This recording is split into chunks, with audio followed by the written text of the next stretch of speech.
Hello and welcome. Today is week number 6, day number 5. Welcome back to Da Vinci Tree's online learning. I'm Mr. Roll. As you all know, every day this week we are passing the announcements in the morning off to a different teacher to announce their honor roll and high honor roll. So today we are passing the baton over to Mrs. Lee to announce her honor roll and high honor roll. So let's go ahead and check in with her. Hey guys, thanks for dropping in.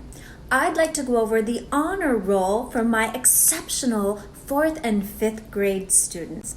So here's the lineup. For 4th grade, congratulations to Adeline, Madeline, Dorothy, Nevaeh, Gabriella, Morgan, Angel, and Archer. Good job, guys. You all made the honor roll. Now for my 5th grade. Congratulations, Autumn, Sophie, Hayden, Gage, Jake, and Ethan. You guys did awesome. And for high honor roll, the honors go to Autumn, Hayden, and Jake. I'd like to take a moment and honor the top students of the trimester. For 4th grade, the honor goes to Adeline. For 5th grade, the honor goes to Hayden. Awesome job. You guys are students of the trimester. Thank you so much, and congratulations to everybody who got an award. At this time, it's time for us to do the Pledge of Allegiance. So please stand at attention. If you're wearing a hat or a hood, please take it off with me. And let's go ahead and say the pledge together. I pledge allegiance to the flag of the United States of America and to the republic for which it stands, one nation, under God, indivisible, with liberty and justice for all. Thank you very much, and I hope that you have an excellent day of online learning.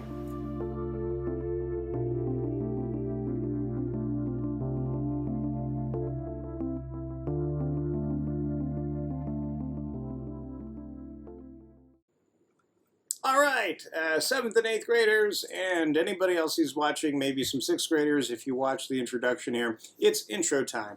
But before we get into the intro, we have some middle school specific announcements that I need to make to you, and I will be repeating these announcements in other videos because I know that y'all don't watch everything, and sometimes you only watch certain parts of the video. So I'll try to repeat it a couple times, hopefully gets it out there.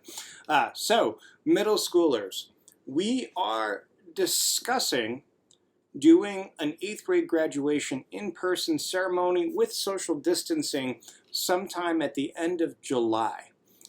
The government's order for the school and the guidance offered to us by the Center for Disease Control tell us not to do any in-person meetings of more than 10 people through the end of June.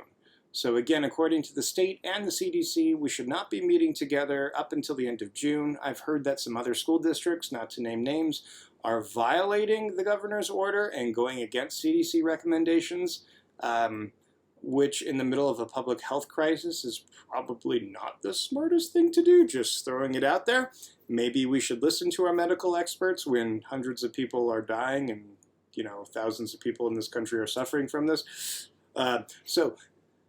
So far, the public health experts and the government will allow us to meet at the end of July to do an 8th grade in-person graduation ceremony, and we are planning on doing it right before the start of school. So if you are going to a district school for high school, you are most likely starting in the 1st or 2nd week in August. And so we would be planning on doing the 8th grade graduation probably looking at the last week in July. And so I need to hear from you all. I think there's about 14 of you, maybe between 12 and 14 8th graders who are going to be walking or who are qualified to walk. And I want to hear from you if that's something that you want to do. We would love to have the ceremony. We'd love to have all the pomp and circumstance so I can hand you the certificate and do all that great stuff. But again, I need to hear from you to see if that works for you. So please reach out to me, mroll@davincitree.academy, and let me know if that works for you. The second thing I want to announce is I know at least 4 of you are playing or intend to play Bernoulli Ball to get science extra credit. If you want to play Bernoulli Ball for science extra credit, but you don't have a ball, we left the balls at the school in the front office. So we have plenty of plastic Bernoulli balls for you to go into the school and pick up. Again, the school office is open every Monday through Friday from 10 o'clock to 3 o'clock, and the balls are free. You don't have to pay for them. I bought them for you, and you can go pick them up. Again, from 10 o'clock to 3 o'clock, feel free to stop on by. Miss Nikki, Mr. Levi will give you 1 or 2. And then you can knock yourself out and play Bernoulli Ball to your heart's extent. By the way, my son's he's like super into it. But anyway, that's besides the point. So those are our 2 announcements for this morning before we get into the agenda. First, again, 8th graders, let me know what you want to do for your graduation because, hey, we're here for you. And 2, if you want to play Bernoulli Ball but you don't have a ball, feel free to run by the school office and pick one up. All right, let's go ahead and look at the agenda for today. So today's video is probably going to be pretty short. I'm thinking 30 to 45 minutes. So in life skills, we're going to begin a section on education. This is similar to the section on education that we've already done in class, which is cool. But again, I want to hit it home before I have a captive audience. You all are supposed to be listening to this. And so for the time being, I have your ear for you 8th graders who are moving into high school especially, and I want us to talk about your future, even if it can't be a two-way discussion. I want you to know it's on my heart for your future. So we're going to begin that discussion, and it's going to probably take us until the end of the school year. Next up, we are discussing the word equilibrium in economics and current events. That's it. That's all we're doing today. In history, it's just one happy topic after another. Oh boy. Today we're talking about discrimination against Chinese and Mexican Americans in the 17 and 1800s. Woohoo! Light topic. Oy. And if you don't know, that's sarcastic. It's actually a very heavy and kind of sad topic. In literature, we're moving on to chapter 16, and I'm pretty sure I made a mistake yesterday and covered all of chapters 14 and 15. Whoops. Sorry about that. So the video is short for that. In science, we're going to continue reading together. We're going to be talking about how to calculate work using force and motion and the unit of a joule. And so that's today, and then you have to answer these questions. In math, we don't really have a video for Math Group 1. You're going to be watching the Khan Academy video for the Monty Hall problem. And then for Group 2, you don't really have a video today because you're just going to be working on your worksheet. And that's it for today. So let's go ahead and dive right in with our life skills.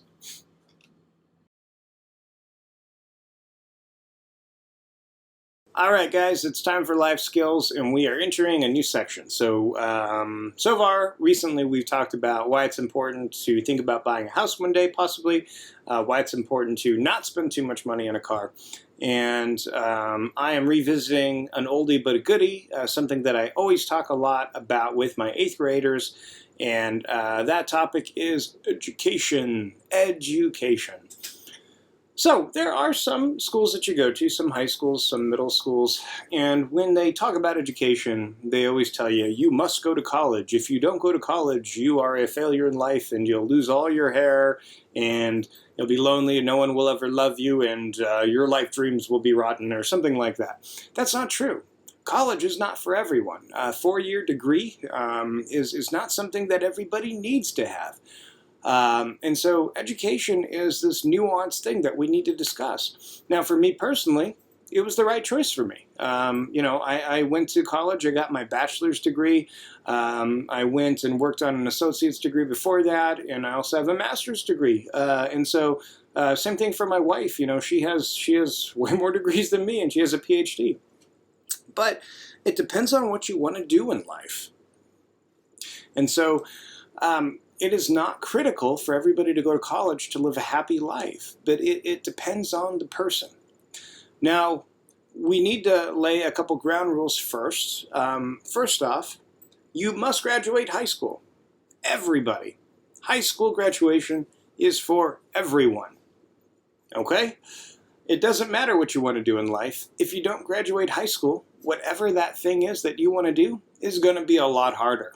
So you must get it in your head that you need to do well and you need to graduate high school. There is no ifs, ands, or buts about that fact. And so if you're in 8th grade right now and you don't like school, you don't care for school, you got to put up with it for 4 more years and get through that.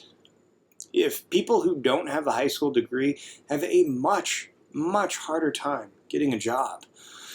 Also right now, as you all know, kids, we are in the middle of a recession. I think last time I checked the unemployment in America, we had 33 million new filings for unemployment for this COVID-19 thing, and it's going to take us a while to get back to normal. And so by the time you're graduating high school is right around the time that we should hopefully be stabilized and really be on a path to like good growth in this country and more jobs.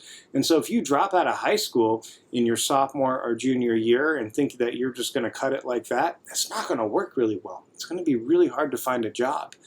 And so those are the ground rules for this discussion moving forward. We're going to be talking for the next couple of weeks about doing well in high school, about looking for opportunity in your future, what kinds of programs you should be involved in after high school. Even though I don't think college is for everyone, a couple things about that. One, college is for many of you. Not all of you, but for many of you, college is a thing. And so we are going to be talking about that. Two, all of you should be graduating high school. And so we need to talk about the best way to do that. 3, all of you should be looking at some kind of education after high school. Not necessarily college for a lot of you, but some kind of post-high school degree program or post-high school certification to become something that you get paid well for, like a tradesman or woman, somebody who has a skill that's marketable. Because face it, kids, your education will dictate how much money you can make for the rest of your life. And if you get a good education with good qualifications, you'll be able to make enough money to be happy. As you all know, money is not the only thing that leads to happiness. It's not the most important thing in the world, but a baseline amount of money is necessary for your peace, security, and happiness for the rest of your life. That's just a fact. In order for you to be secure, and in order for you to experience life in a way that brings you joy, you need to have a base level amount of money in order to do the things that you want to do. And I want to make sure that you know how to get to that point where you can have that and you can pursue all the things that make you happy that myself and your parents never knew were a thing, that we never even considered. But again, in order for you to get there, you have to have a base amount of money. So for our life skills for the next probably 2 to 3 weeks until summer, we're going to be talking about that. I talked about this before with the 8th grade, with my 7th and 8th grade especially, because like I always tell you, we never know how much time we have together. And I try to treat each day that I get to spend with my students as a gift. And I try not to assume that I get more time with you, because oftentimes our time together is cut short, whether it be from somebody moving or in this case a global pandemic. And so we've already talked about some of these topics before, and I want to dive in deep and take a close look at all of them now. From now until the end of the year. So you have that to take with you as you go through high school and move forward. All right, that's it. I'm going to get off my soapbox now, and let's go ahead and dive into our economics lesson for the day.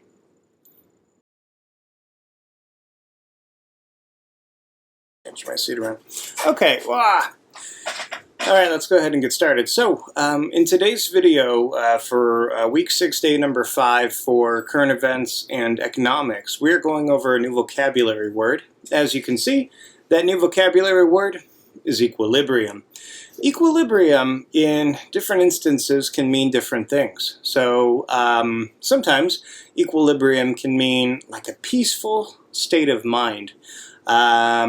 Equilibrium can also mean calm, again, a peaceful state of mind, or calm, right? Like you could say that a lake finds its equilibrium after you throw a rock into it, and it becomes flat again after some time. And so equilibrium means a number of different things, but when we're talking about economics or science, equilibrium usually means a balance that is achieved between two or more opposing forces or points of view. I think that's a pretty good definition for it. A balance that is achieved between two or more opposing forces or points, whoops, that should be or points of view. And so in an equilibrium, there are multiple different, again, considerations. And an equilibrium is a kind of a balance or a center to those different considerations or those different forces. Now, I found an old video on YouTube of a couple guys I knew back in college, and they were doing this silly thing that I think you all call the what do you call it, the picnic bench challenge or something like that. I don't know. This is from, you know, more than 15 years ago. So here are these guys. You see that there? So I chose this video because it really illustrates an equilibrium, right? And so, you know, you have these two guys, right? And one is literally laying out there, and the other one is just leaning back. And if these two guys didn't have each other, they would both be falling down. The fellow in the yellow shirt, if he didn't have the guy in the tank top, he would be lying on the ground. And the guy in the tank top would not be able to maintain that position if he didn't have the weight of the guy in the yellow. Now, because these two are both using competing forces, pulling against each other, they find what you could consider an equilibrium together. And so, again, that term equilibrium is to kind of find a balance or a center between different competing forces. All right? And that is it for our economics lesson for today. I just need you to remember that vocabulary word, because on week 7, day 1, we are going to be speaking about market equilibriums. The equilibrium that markets achieve by comparing the supply curve against the demand curve and how those meet. But again, you need to understand what that word equilibrium means before you can understand the economics concept. Okay, so again, for today's lesson, just remember equilibrium is a balance between competing forces. All right, that's it. Let's go ahead and move on to history.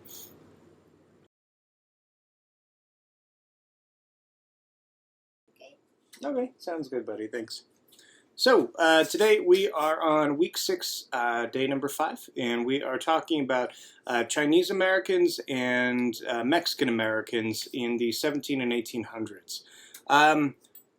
It was not a good time to be a minority in America. In fact, it was a really terrible time to be Mexican or Chinese in this country.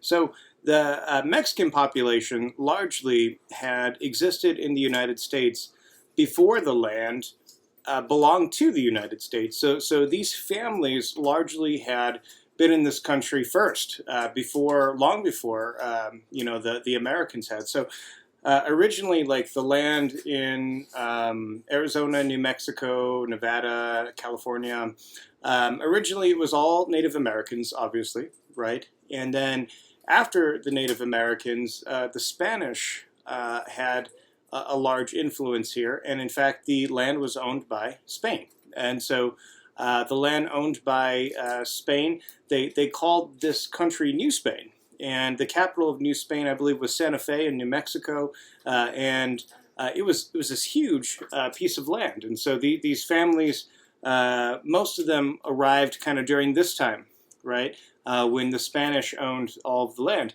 And then after the Spanish owned the land, Mexico fought and won its independence. And so when Mexico had gotten its independence, then then these people then became Mexican. So originally, the native people were native and they belonged to their various tribes.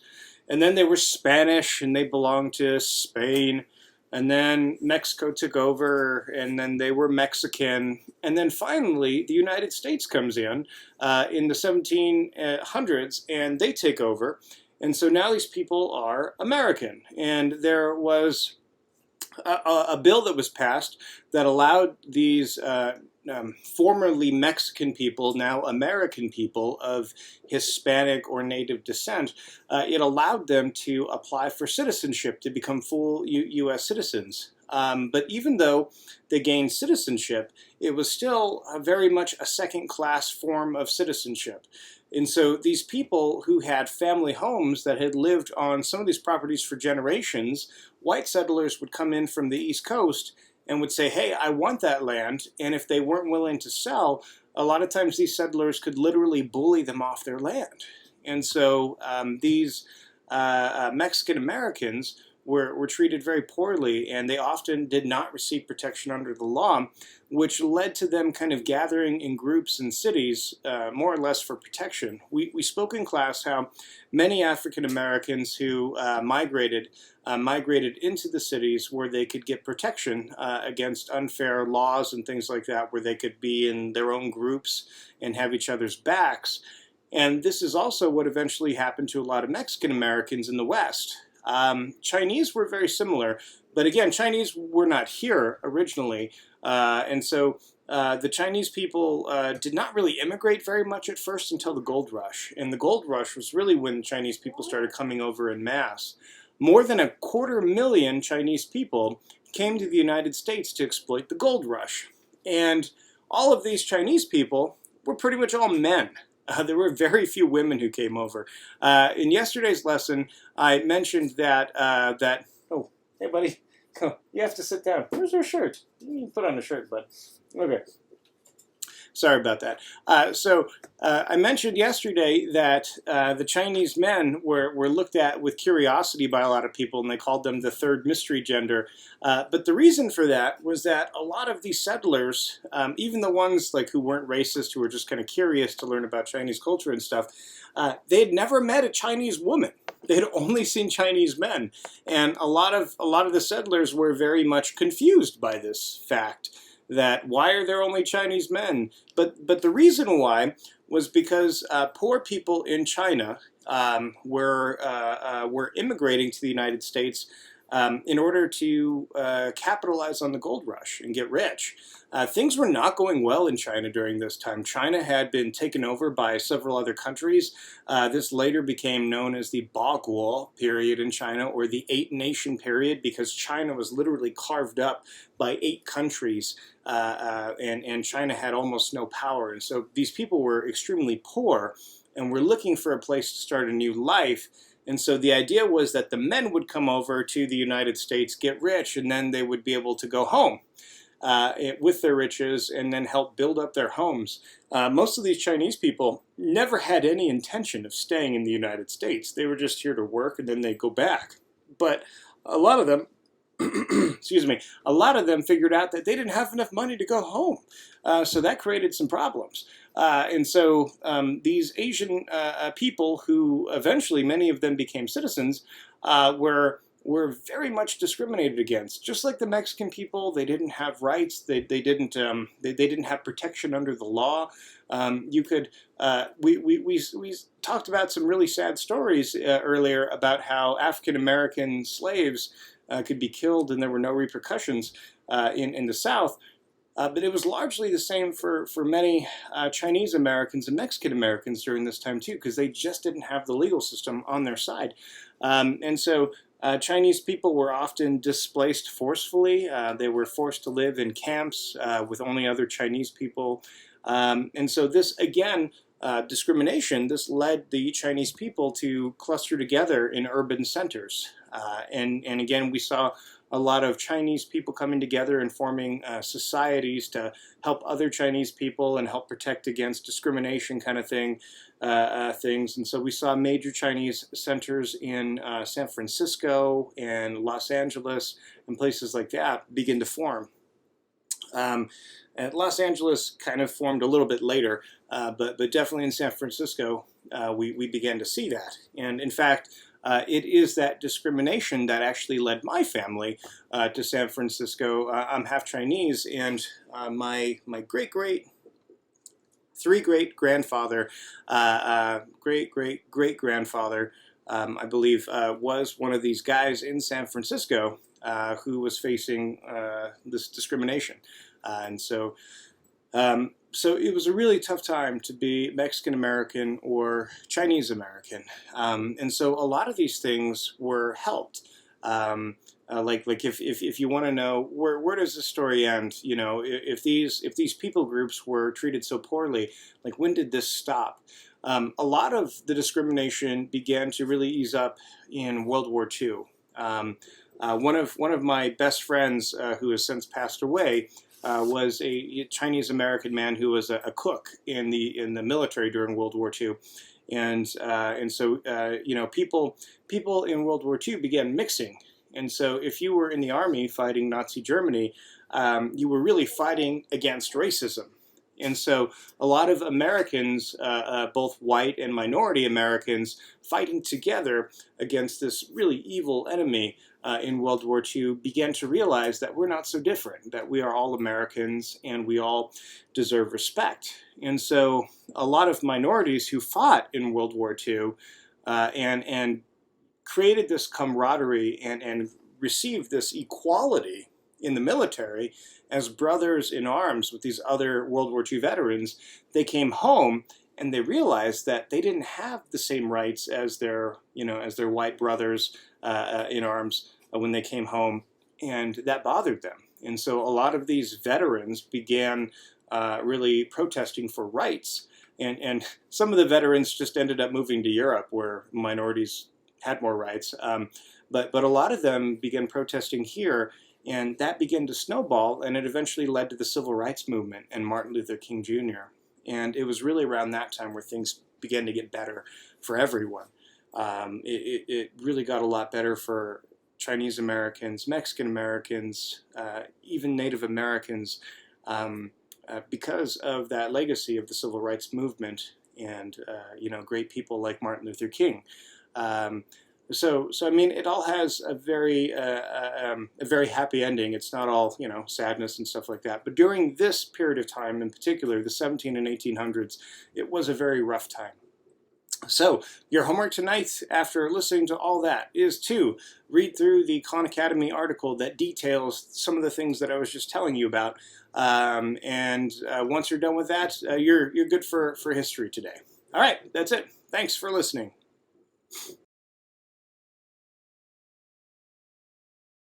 Okay, so week 6, day 5, it's time to talk about Literature Adventures of Tom Sawyer, chapter 15. So I think I made a boo-boo yesterday because I think when I was supposed to only review chapter 14, I think I accidentally talked about 14 and 15 because, again, I'll be honest, I'm not rereading this entire book with y'all. I already read it recently when I was choosing it, like a month ago. Maybe actually, yeah, about a month ago now. And when I do these chapter reviews, I just glance over it really quick. So anyway, I made a mistake. Chapter 15 was when Tom leaves the little island that he's on in the middle of the river and then goes back home, and then I think he slinks under the bed and he listens to everybody and how sad they are and how they wish they treated him better. Oh, boo-hoo, you know. Actually, I shouldn't say that. They're really upset. But they're fictional characters. But anyway, these fictional characters are really upset because they really believe that Tom is dead, because they really believe he drowned, and Tom is loving it. He is just like, oh, wow, they think I'm dead, and you know, they should have treated me better. Oh boy, you know, and he's eating it up. And then, so he goes back to the island and he meets up with Joe and Huck and tells them everything that happened. And that was all of chapter 15. So, again, as always, your homework is to read the next chapter. We're looking at chapter 16. Go ahead and do the vocab words. And really quick, I think I mentioned this yesterday, but I want to repeat it again. Mr. Barbero and I have been working together on this. Your spelling grade is going to be based off writing the words 5 times each, all right? And your reading grade or literature grade is going to be graded off of the definitions that you do. So definitions contribute to your literature grade. The 5 times each contribute to your spelling grade. In normal circumstances, we wouldn't be doing it like this because we'd actually be giving you reading quizzes and all that good stuff. But you all lucked out. There has to be some silver lining to doing this, and so you get off easy. All right, go ahead and read chapter 16, and I'll be back at you talking about this next week, and for week 7, day 1. All right, thanks everybody. Let's go ahead and jump into science.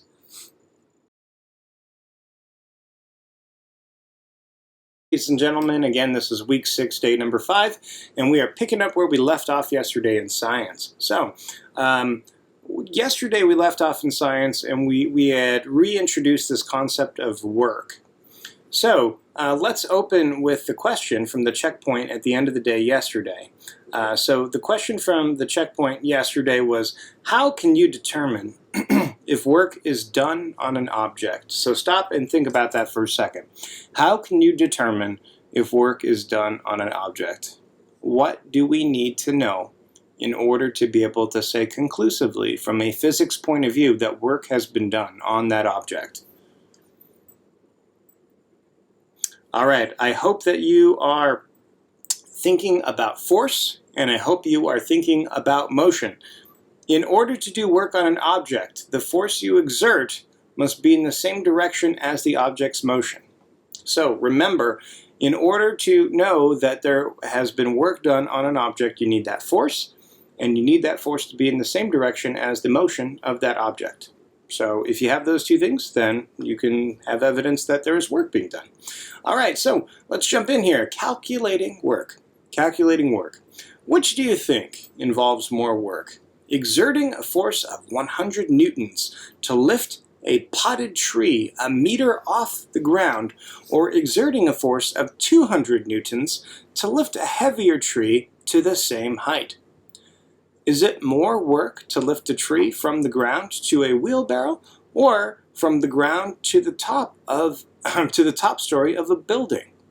Your common sense may suggest that lifting a heavier object, which demands a greater force, requires more work than lifting a lighter object. Also, moving an object a greater distance requires more work than moving an object a shorter distance. Both of these are true. The amount of work you do depends on both the amount of force you exert and the distance the object moves. Force equals work times distance. That's how you calculate it, okay? Again, force equals work times distance. I'm sorry, I said that wrong. I can't even read. Work equals force times distance. Sorry about that. The amount of work done on an object can be determined by multiplying force times distance. So again, we figure out how much force. So in this case, if we're thinking about force, we're measuring it in newtons. So force, 100 newtons. The distance, a meter. So the work would be 100 newton meters. That would be the amount of work. Here, 200 newtons, 1 meter. 200 newton meters would be the work. Make sense? It's easy math, right? So let's go ahead and do the sample problem. To help rearrange the furniture in your classroom, this is like a realistic thing because we're always moving the furniture, you exert a force of 20 newtons to push a desk 10 meters. How much work do you do? So, you know the force exerted on the desk and the distance the desk moved. You want to find the amount of work done. Draw a diagram similar to the one shown to help you. So here's the desk, and you're applying the 20 newtons of force this way, and you're moving the desk 10 meters. So, 20 newtons times 10 meters is 200 newton meters, which is the same as 200 joules. And again, J is for joule, Joule, not Jewel. All right? So the answer tells you that the work you've done on the desk is 200 joules. Again, all we're doing is simple multiplication. The force that is being exerted in newtons times the distance in meters. That gives you the number of newton meters or the number of joules. Okay? I think that's okay, right? Okay, next up. A hydraulic lift exerts a force of 12,000 newtons to lift a car 2 meters. How much work is done on the car? So, if we take 12,000 newtons times 2 meters, we get 24,000 Newton meters, or 24,000 joules. That's the answer. Next, you exert the force of 0.2 newtons to lift a pencil off of the floor. How much work do you do if you lift it 1.5 meters? So, we're exerting a force of 2 newtons, or I'm sorry, 0.2 newtons to lift it 1.5 meters. Now, bear with me for a second. If you're bad at doing decimal multiplication, that's A-okay. If that number right here, if the 0.2 was actually just 2, so just pretend for a second that that's 2 and not 0.2, the answer would be 3 joules, because 1.5 times 2 is 3, because 2 times 1.5, or 1.5 plus 1.5, is 3.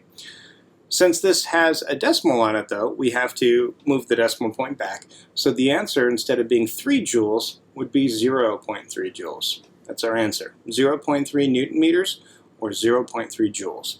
So that's how we calculate these problems.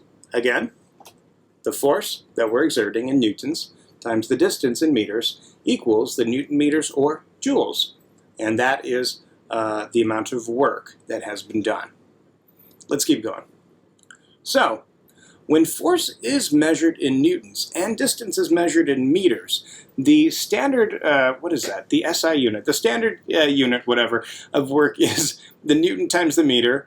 This unit is also called a joule, in honor of James Prescott Joule, a physicist who studied work in the middle of the 1800s. 1 joule, or J, is the amount of work you do when you exert the force of 1 newton to move an object the distance of 1 meter. With the work formula, you can compare the amount of work you do to lift the trees. When you lift an object at constant speed, the upward force you exert must be equal to the object's weight. To lift the first tree, you would have to exert a force of 100 newtons. If you were to raise it 1 meter, you would have done 100 newtons times 1 meter, or 100 joules of work. To lift the heavier tree, you would have to exert a force of 200 newtons. So the amount of work you do would be 200 newtons times 1 meter, or 200 joules. Thus, you do more work when you move the heavier object. On a side note, I'm actually in the middle of planting 6 trees with my son Miles. And so, yeah, it's a lot of work. Anyway, let's see here. Now, think about lifting the tree higher. You did 100 joules of work lifting it 1 meter. Suppose an elevator lifted the same tree to the top of a building 40 meters tall. The elevator would exert the same force on the tree for a greater distance. The work done would be 100 newtons times 40 meters, or 4,000 joules. The elevator would do 40 times as much work as you did. Figure 4. These students are doing work as they transplant a tree. How much work would they do if the tree weighed twice as much? If they had to lift it 4 times as far? Well, we already talked about that. If they have to lift it and it weighs twice as much, they have to exert twice as much force, so it doubles it. If they have to lift it 4 times as high, then they quadruple it, right? Because they're going times 4. All right, so next up for your homework for tonight, you have these 3 questions here, and we posted these 3 questions in the link on the Week 6 Day 5 website. So simply answer these questions on the website. They're word for word the same. Send an email with the answer for these to Mr. Barbero and myself, and you are good to go. And so that is the science homework for today, Week 6 Day number 5. All right, again, it's easy math. Just multiply the the distance in meters times the force in newtons, and you get the amount of work in joules. Da-dun! All right, let's go ahead and move on to math.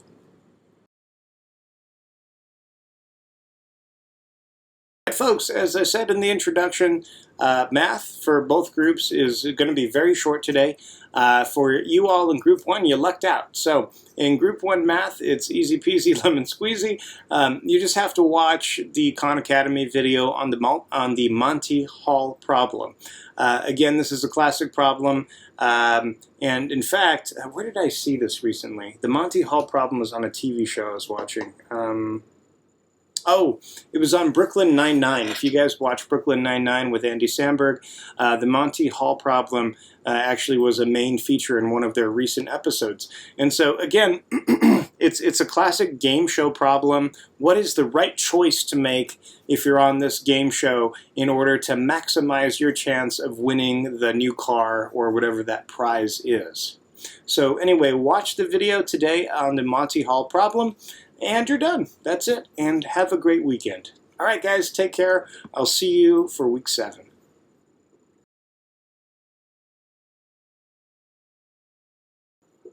All right, group number 2.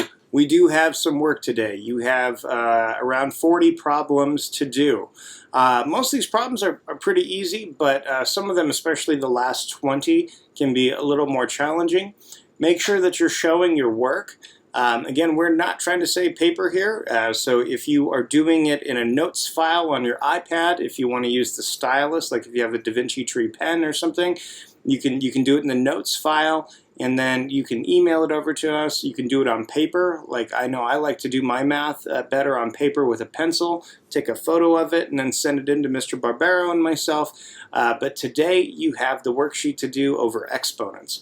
Don't forget your exponent properties. All right. If you have the same base and you're multiplying those two bases together, you add the exponents. If you have the same base and you're dividing those bases, you subtract the exponents. If you're taking a power to another power or an exponent to another exponent, you multiply those. All right. So remember your properties in order to get the correct answers. And that's it. Have fun. We will see you next week. And if you spend more than 2 hours on this homework, just stop and send us what you got. I don't want anybody spending more than 2 hours on this. This is a page that comes directly out of your math books. And it should take some time, but it has been a little bit of time since Group 2 you've done traditional math work. For those of you moving on to advanced math in high school, though, you know, we're looking at you, Amber and Aiden and Tegan and Toby and Julio and you guys. Okay, I want you all to be prepared for advanced math when you get back into normal school back in August. All right.